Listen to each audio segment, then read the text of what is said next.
পরম করুণাময় আল্লাহ পাকের নামে। আলহামদুলিল্লাহ। প্রত্যেকে আমার সাথে একবার বলবেন আলহামদুলিল্লাহ। এই আলহামদুলিল্লাহটা কেন বলছি, কারণ এই যে আজকে আমি বলতে পারছি এখানে, এই বলতে পারার জন্য বলছি আলহামদুলিল্লাহ। আজকে যারা যারা বক্তব্য দিয়েছেন প্রত্যেকেই মন খুলে কথা বলেছেন। তাদের মনের ভিতরে যেই আত্মরাগ অথবা যেই ক্ষোভ, যেই প্ল্যান, যা কিছু ছিল মন খুলে প্রত্যেকে কথা বলতে পেরেছে। সেই জন্য বললাম আলহামদুলিল্লাহ। আমরা আমাদের বাক স্বাধীনতা ফিরে পেয়েছি, তাই বললাম আলহামদুলিল্লাহ। বাক স্বাধীনতা একটি মানবিক গুণাবলী। কথা বলা যে স্বাধীনতা, সেটা মানুষই বলে, তাই এটা মানবিক গুণাবলী। গরু, ছাগল, হাঁস, মুরগি এরা কেউ কিন্তু কথা বলে না, কাজে তাদের বাক স্বাধীনতার প্রয়োজন নেই। গত দীর্ঘদিন ধরে আমরা যে বাক স্বাধীনতা খুইয়ে বসেছিলাম, যেটি আমরা হারিয়েছিলাম, কেউ মন খুলে কথা বলতে পারেনি, এতদিন পর আমরা সেই বাক স্বাধীনতা ফিরে পাওয়ার আনন্দে বলছি আলহামদুলিল্লাহ, আমরা কথা বলতে পারছি। আজকে যে ফরমাল বক্তব্য রয়েছে তার পূর্বে কিছু কথা না বললেই নয়। আপনারা দীর্ঘক্ষণ ধরে বক্তব্য শুনছেন, কাজেই আমি জানি আমার কথা হয়তো অত ভালো লাগবে না, সবাই অস্থির হয়ে আছে, কখন শেষ হবে। তারপরও সে একটি কথা বলবো, আপনারা যদি অনুমতি দেন। হিন্দু না ওরা মুসলিম, ওই জিজ্ঞাসে কোন দল, ওই জিজ্ঞাসে কোন দল। মরেছে সন্তান, মোর মার মানুষ ওরা। এই আজকে বাংলাদেশে নতুন করে একটি প্রেক্ষাপট তৈরি হচ্ছে, যা কিনা হিন্দু মুসলিম একটি দাঙ্গা বাঁধিয়ে দেওয়ার চেষ্টা চলছে, যেটা আমরা দেখতে পাচ্ছি। বিগত 2-3 দিন আগে যে ঘটনাটি ঘটে গেল চট্টগ্রামে, সাইফুল ইসলাম মালিক, যাকে সাইফুল ইসলাম আলী, যে তরুণ আইনজীবীকে হত্যা করা হলো, এই ঘটনার মাধ্যমে এরকম একটা কিছু করার প্রয়াস চলছে। ঘোলা পানি সৃষ্টি করে কিছু লোক আবারও ক্ষমতায় যাওয়ার চেষ্টা করছে, বা কেউ কেউ ক্ষমতাকে নিজেদের করায়ত্ত করার চেষ্টা করছে। তো এই যে জিনিসগুলো, এগুলো নিয়ে আমাদের সচেতন থাকতে হবে। তো এখানে ইসকন দায়ী বা যেই যারা দায়ী আছে, সেই ইস্যু তৈরি করে হিন্দু মুসলিম দাঙ্গা এটা সৃষ্টি হতে দেওয়া যাবে না। কারণ হিন্দুরাও আমাদের ভাই, মুসলমানরাও আমাদের ভাই, আমাদের পরিচয় আমরা বাংলাদেশি। এখানে কোনো হিন্দু, মুসলিম, বৌদ্ধ, খ্রিস্টান নেই, আমরা সবাই বাংলাদেশি। যে যে এই দেশকে ভালোবাসে, সে হিন্দু হোক, মুসলমান হোক, বৌদ্ধ, খ্রিস্টান, যেই ধর্মের মতাবলম্বী হোক, কেউই এই দাঙ্গা সৃষ্টি হতে দেবে না। তো সেই জন্য সাধারণ নাগরিক হিসাবে আমাদের সকলকে সচেষ্ট থাকতে হবে, যেন যারা এই অপচেষ্টা চালাচ্ছে তারা যেন সফল কাম না হতে পারে। আজকে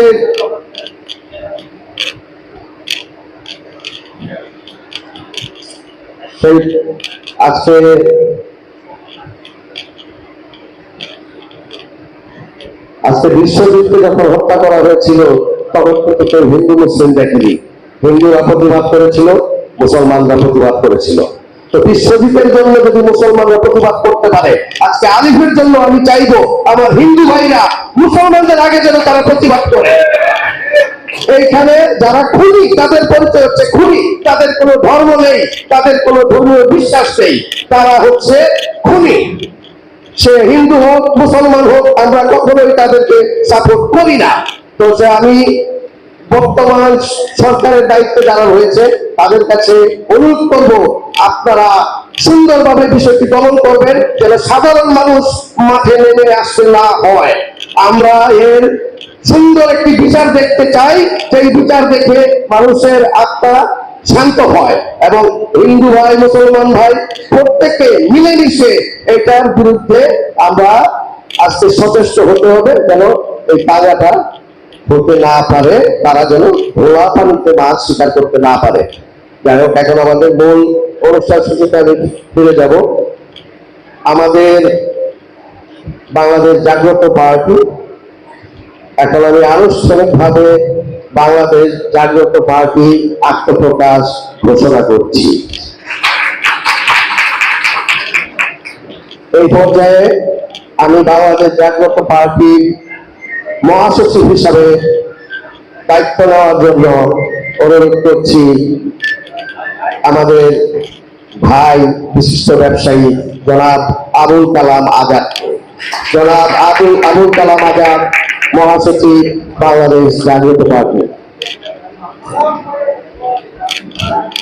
বাংলাদেশ জাগ্রত পার্টির নির্বাহী চেয়ারম্যান হিসাবে আমি ঘোষণা করছি অ্যাডভোকেট অশোক কুমার ঘোষ। অ্যাডভোকেট অশোক কুমার ঘোষ, নির্বাহী চেয়ারম্যান, বাংলাদেশ জাগ্রত party. Vice chairman Monowara Taher মানু, বিশিষ্ট নারী নেত্রী মনোয়ারা তাহের মানু, ভাইস চেয়ারম্যান, বাংলাদেশ জাগ্রত পার্টি। এবি মাসুমুল্লাহ, যুগ্ম মহাসচিব, বাংলাদেশ জাগ্রত পার্টি। এই পর্যায়ে আমাদের বেশ কয়েকজন সাংগঠনিক সম্পাদক রয়েছে। মোহাম্মদ রিয়াজ খান, সাংগঠনিক সম্পাদক, বাংলাদেশ জাগ্রত পার্টি। জনাব মোহাম্মদ ইলিয়াস কবির, সাংগঠনিক সম্পাদক, বাংলাদেশ জাগ্রত পার্টি। জনাব মোহাম্মদ হারুনুর রশিদ, বরিশাল, সাংগঠনিক সম্পাদক, বাংলাদেশ জাগ্রত পার্টি। দপ্তর সম্পাদক হিসেবে আমি ঘোষণা করছি জনাব কাজী শামসুল ইসলাম রঞ্জনকে। জনাব কাজী শামসুল ইসলাম রঞ্জন, যার কথা একটু বিশেষভাবে বলি, আমি দেশের বাইরে থাকা সত্ত্বেও এই কাজী শামসুল ইসলাম রঞ্জন ভাই, উনি সবার সাথে লিয়াজত করে, সবার সাথে যোগাযোগ করে, দৌড়ঝাঁপ করে আজকে এই প্রোগ্রামটা এই পর্যায়ে নিয়ে আসছে। এই জন্য ওনাকে আমি বিশেষ ধন্যবাদ জানাই। ছাত্র বিষয়ক সম্পাদক হিসাবে ঘোষণা করছি জনাব মোহাম্মদ নাসিরউদ্দিন মুন্সি ভাই, ছাত্র বিষয়ক সম্পাদক, বাংলাদেশ জাগ্রত পার্টি। আরো একজন সাংগঠনিক সম্পাদক আছেন, নাম প্রবাদ করেছিল, দুঃখিত, মহিবুল কাদের চৌধুরী পিন্টু, উনি দেখবেন সিলেট বিভাগ, সাংগঠনিক সম্পাদক, সিলেট বিভাগ, বাংলাদেশ জাগ্রত পার্টি। এনজিও বিষয়ক সম্পাদক আনোয়ারা ইসলাম রানী, রংপুর বিভাগ, রংপুর থেকে আনোয়ারা ইসলাম রানী, উনি আমাদের এনজিও বিষয়ক সম্পাদক হিসেবে দায়িত্ব পালন করবেন। জনাব মোহাম্মদ এবাদুল্লাহ, সমাজ কল্যাণ বিষয়ক সম্পাদক, বাংলাদেশ জাগ্রত পার্টি। জনাব অ্যাডভোকেট শামীমুল ইসলাম, আইন বিষয়ক সম্পাদক, বাংলাদেশ জাগ্রত পার্টি। আমাদের বেশ কিছু কার্যকরী সদস্য রয়েছেন এই পর্যায়ে। আমাদের মোহাম্মদ জাভেদ ইকবাল, জহুরা বেগম, হাজী গিয়াসউদ্দিন, জনাব আমিনুল ইসলাম হান্নান ভাই, জনাব ওয়াদুদ মাস্টার, জনাব মোহাম্মদ আয়াত আলী, জনাব মোহাম্মদ সাইফুদ্দিন, জনাব মাকসুদুর রহমান, জনাব মোহাম্মদ নূর নবী, জনাব মোহাম্মদ আলমগীর হোসেন, মিসেস সীমা আক্তার, মোহাম্মদ মিরাজুল ইসলাম মিরাজ, আঞ্জুমান আরা শিল্পী, মোহাম্মদ জাহাঙ্গীর হোসেন, মোহাম্মদ আব্দুল মালেক, মোহাম্মদ কামাল উদ্দিন এবং মোহাম্মদ আবু তাহের। ওনারা প্রত্যেকেই কার্যকরী সদস্য।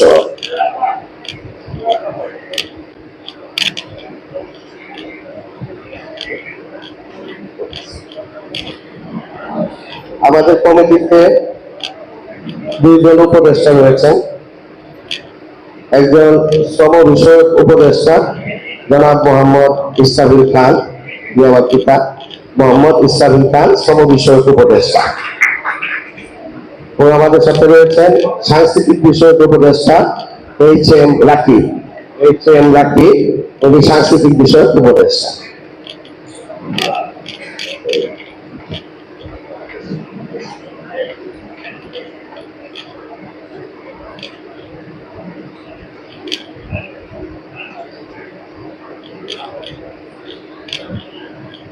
আমাদের এই পর্যায়ে 7 জন প্রেসিডিয়াম সদস্য রয়েছেন। অধ্যাপক আব্দুল জলিল, ঢাকা বিশ্ববিদ্যালয়ের প্রফেসর অধ্যাপক আব্দুল জলিল, অধ্যাপক আব্দুল জলিল চৌধুরী, প্রফেসর, ঢাকা বিশ্ববিদ্যালয়। এরপর রয়েছে ডক্টর আমিন খান, উনি একজন প্রবাসী, অস্ট্রেলিয়ায় থাকেন, ডক্টর আমিন খান। জনাব মোহাম্মদ মাকসুদুর রহমান, তিনি সাবেক যুগ্ম সচিব। ডক্টর মোহাম্মদ ফোরকান উদ্দিন, যিনি সাবেক উপমহাপরিচালক আনসার ভিডিপি, জনাব এম এ মান্নান চৌধুরী, যিনি এখন পরিচালনা করেন চেয়ারম্যান দুর্নীতি বিরোধী সংগ্রাম পরিষদ, জনাব মোহাম্মদ আব্দুল অদুদ, তিনি সিনিয়র সাংবাদিক। আমাদের অদুদ ভাই, ওনাকে নতুন করে পরিচয় করে দেওয়ার কিছু নেই, মিডিয়ার ভাইরা আমার চেয়ে ভালো ছিলেন ওনাকে। জনাব মোহাম্মদ মোশাররফ আলী, তিনি একজন লেখক এবং সিনিয়র সাংবাদিক, ওনাকেও আপনারা আমার চেয়ে ভালো ছিলেন, নতুন করে পরিচয় করে দেওয়ার কিছু নেই। এই পর্যায়ে আমাদের এই যে নতুন পার্টি, বাংলাদেশ জাতীয় পার্টি, অনেকে আমার কাছে প্রশ্ন করেছিলেন কেন হঠাৎ করে এই উদ্যোগটা আমি নিলাম। আসলে আমরা যখন প্রবাসে বসে থাকি তখন প্রত্যেকেই সমালোচনা করে, আলোচনা করে বাংলাদেশ নিয়ে। সবাই তার দেশকে ভালোবাসে, কিন্তু যখন কথা বলতে যায় ভালো কোনো কিছু খুঁজে পায় না। সবাই বিভিন্ন ভাবে সমালোচনায় লিপ্ত। আমি চিন্তা করে দেখলাম, আমিও যদি তাদের দলে যদি সমালোচনায় করে যাই তাহলে দেশটা করবে কে? তো যাদের সমালোচনা আমরা করছি, কেন আমরা নিজেরা উদ্যোগ নেই না, কেন আমরা নিজেরা চেষ্টা করি না? সেই চিন্তাধারা থেকে আজকের এই পথ চলা শুরু। আমরা নিজেরা একবার চেষ্টা করে দেখি দেশটাকে নতুন ভাবে, নতুন আঙ্গিকে আমরা করতে পারি কিনা।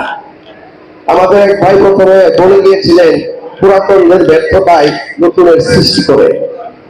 কথাটি ঠিক, কিন্তু পুরাতনরা সবাই ব্যর্থ আমি সেটাও বলবো না। পুরাতনদের ভিতরে অনেকেই আন্দোলন বর্তমানে করে যাচ্ছেন। আমি চাইব আমরা একসাথে সেই একই লক্ষ্যে, একই উদ্দেশ্য নিয়ে, আমাদের টার্গেট এক থাকবে, ভিন্ন ধারা থেকে একটা টার্গেটে আমরা পৌঁছানোর জন্য আন্দোলন এবং সংগ্রাম করব। আজকে এই পর্যায়ে আমি ধন্যবাদ দিব যে সমস্ত নেতৃবৃন্দ বিভিন্ন রাজনৈতিক দল থেকে আমাদের এখানে এসেছে, শুভেচ্ছা জানিয়েছে, শুভেচ্ছা বক্তব্য দিয়েছে। একটি কথা আছে, রাজনীতিতে কেউ কাউকে ছাড় দেয় না। তারপর ওনারা যে উদার মনে পরিচয় রেখেছেন, ওনারা আমাদের প্রোগ্রামে এসেছেন এবং সুন্দর সুন্দর বক্তব্য দিয়েছেন। আমি মুখে শুনছিলাম, কত সুন্দর ওনাদের চিন্তাধারা। ওনারা চেষ্টা করছে, আমি যা বুঝলাম ওনারা চেষ্টা করছে। আজকে থেকে আমারও চেষ্টা শুরু, নতুন বাংলাদেশ গড়ার আঙ্গিকে, নতুন বাংলাদেশ গড়বো। এই জন্য আমাদের 4টি মূলনীতি থাকবে। প্রথম কি? বাংলাদেশি জাতীয়তাবাদ। বাংলাদেশি জাতীয়তাবাদ আমরা প্রত্যেকে বলছো যে এই যে আমরা বাংলাদেশি। একজন সিনিয়র রাজনীতিবিদ যদি বলে গেলেন যে আমরা পরিচয় দেই আমরা বাংলাদেশি। আসলে কেউ ভারতের দালাল, কেউ পাকিস্তানের দালাল, কেউ আমেরিকার দালাল। তো এখানে উনি সুন্দরভাবে ব্যাখ্যা করে দিলেন যে আসলে আমরা হচ্ছি বাংলাদেশের দালাল। আমরা বাংলাদেশের দালাল হিসেবে পরিচয় দিব এবং বাংলাদেশি জাতীয়তাবাদ টেকনাফ থেকে তেতুলিয়া পর্যন্ত প্রতিষ্ঠিত করব ইনশাআল্লাহ। আমাদের যে দ্বিতীয় মূলনীতি, স্বাধীনতার চেতনা। অনেকে বলতে পারেন মুক্তিযুদ্ধের চেতনা নয় কেন?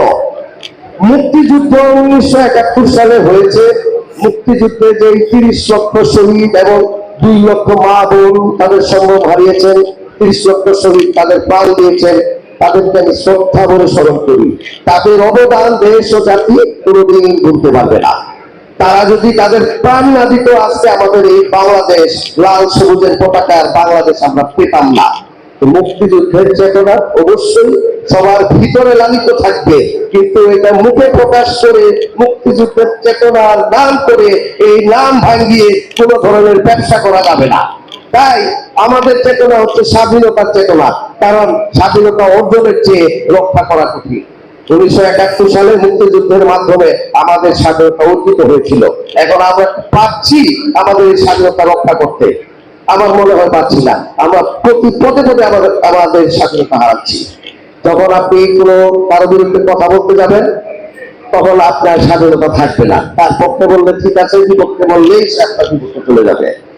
সরকারের বিরুদ্ধে বলেন, সেখানে আপনি বিপক্ষে পড়ে যাবেন, সেখানে আপনার স্বাধীনতা নাই।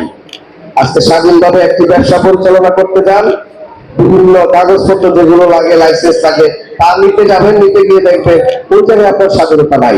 একটি চাকরি খুঁজতে যাবেন, যে দেখবেন ওইখানে পদ একটি এবং তার বিপরীতে আবেদন করেছে হাজার হাজার। তো আপনি একটি চাকরি করবেন, চাকরি করার স্বাধীনতা আজকে নাই। এই যে আমাদের স্বাধীনতার যে লুণ্ঠন হয়েছে, এই স্বাধীনতাটা আমরা পুনরুদ্ধার করতে চাই। এই জন্য আমরা স্বাধীনতার চেতনায় কাজ করবো ইনশাআল্লাহ। আমাদের আরেকটি মূল হচ্ছে কার্যকর গণতন্ত্র। তো গণতন্ত্র, people by the government of the people, by the government by the people for the people। আসলে কি গণতন্ত্র এই জায়গাতে আছে? এই গণতন্ত্রটা কি মানুষ দ্বারা পরিচালিত হয়? গত 17 বছর ধরে যে গণতন্ত্র ছিল, মুখে তো বলতে যে গণতন্ত্র চলছে, অথচ একটি মানুষও ভোট দিতে পারে না। তাহলে সেটা কিসের গণতন্ত্র? তো যেই গণতন্ত্রে মানুষের স্বাধীনতা থাকে না, মানুষ তার মতামত দিতে পারে না, ওই গণতন্ত্র আমরা চাই না। তার থেকে স্বৈরতন্ত্র ভালো। যেই গণতন্ত্রে মানুষ গুম হয়ে যায়, যেই গণতন্ত্রে মানুষ কথা বললে লাশ হয়ে যায়, ওই গণতন্ত্রের চেয়ে স্বৈরতন্ত্র ভালো। এই জন্য আমাদের একটি মূলনীতি হচ্ছে কার্যকর গণতন্ত্র। আমার গণতন্ত্রে বিশ্বাসী, গণতন্ত্র কায়েমের উদ্দেশ্যে আমরা কাজ করব, সেই গণতন্ত্র কার্যকর হতে হবে। এটি আমাদের একটি মূল্যবোধ। এবং চতুর্থ যে মূলনীতি আমাদের, সেটি হচ্ছে ধর্মীয় মূল্যবোধ। এখানে ধর্মীয় মূল্যবোধটা আমরা রেখেছি, ধর্মীয় নিরপেক্ষতা রাখি নাই। কারণ আমরা মুখে বলতে পারি আমরা ধর্মীয় নিরপেক্ষ, আসলে কি ধর্ম নিরপেক্ষ নয়, কারণ ধর্ম নিরপেক্ষ হওয়া উচিত না। আমরা যারা মুসলিম, আমরা মুসলমানদের প্রতি রীতি রেওয়াজে আমরা বিশ্বাস করি। যারা হিন্দু, ওই ভাইয়েরা তাদের রীতি রেওয়াজে তারা বিশ্বাস করে। এখন মুখে যদি আমরা বলি ধর্ম নিরপেক্ষ, না, সেটা আসলে হয় না। ধর্ম নিরপেক্ষতা সভ্যতা, কিন্তু ধর্মীয় মূল্যবোধটা যে জিনিস, আমরা প্রত্যেকেই যদি যার যার নিজেদের ধর্মটাকে জানি এবং ছোটবেলা থেকে সেই ধর্মটা আমরা শিক্ষা করি, তাহলে কেউই কোনো ধরনের দুর্নীতি অপকর্ম করতে পারে না। কোনো ধর্মই মানুষকে খারাপ শিক্ষা দেয় না। এই জন্য যার যার অবস্থান থেকে প্রত্যেকে নিজেদের ধর্মটাই আমরা সঠিকভাবে শিক্ষা করব এবং ধর্মীয় মূল্যবোধের যে সমাজ, সেটা আমরা গড়ে তুলব ইনশাআল্লাহ। তো এই 4টি মূলনীতির উপরে আমরা কাজ করব। তো বাংলাদেশ জাগ্রত পার্টি একটি আশা, একটি বিশ্বাস, জনকল্যাণে কার্যকর গণতন্ত্র প্রতিষ্ঠা করাই যার মূল লক্ষ্য, যার কিনা সাধারণ মানুষের রাজনীতি হিসেবে বিবেচিত হবে। তাই গণমানুষের সামগ্রিক ভাবনার ফসল বাংলাদেশ জাগ্রত পার্টি। জনগণকে সঙ্গে নিয়ে গণতান্ত্রিক পথ প্রক্রিয়ার নামই হচ্ছে বাংলাদেশ জাগ্রত পার্টি। দেশের বর্তমান রাজনৈতিক প্রেক্ষাপটে সত্য প্রায় নির্বাসনে, সত্য উচ্চারিত হয় কদাচিৎ। রাজনীতিতে কেউ করছেন নির্ভেজাল মিথ্যাচার, আবার কারো ব্যস্ততা আধিপত্য প্রতিষ্ঠায়। রাজনৈতিক নেতা কর্মীদের বক্তব্যে যা উচ্চারিত হয়, তার প্রতি মানুষের আস্থা ও বিশ্বাস নেই বললেই চলে। রাজনৈতিক মঞ্চে আস্থাহীনতা এক প্রকার জগদ্দল পাথরের মতো চেপে বসেছে। এই অবস্থায় বাংলাদেশ জাগ্রত পার্টির আত্মপ্রকাশ গণমানুষের মনে এক প্রকারের সঠিক ও সৎ রাজনীতির আবহ এবং কার্যকর গণতন্ত্রের প্রতি উৎসাহ যোগাবে। ফলে এর মধ্য দিয়ে দেশের রাজনীতিতে ইতিবাচক পরিবর্তনের ভূমিকা রাখবে বাংলাদেশ জাগ্রত পার্টি।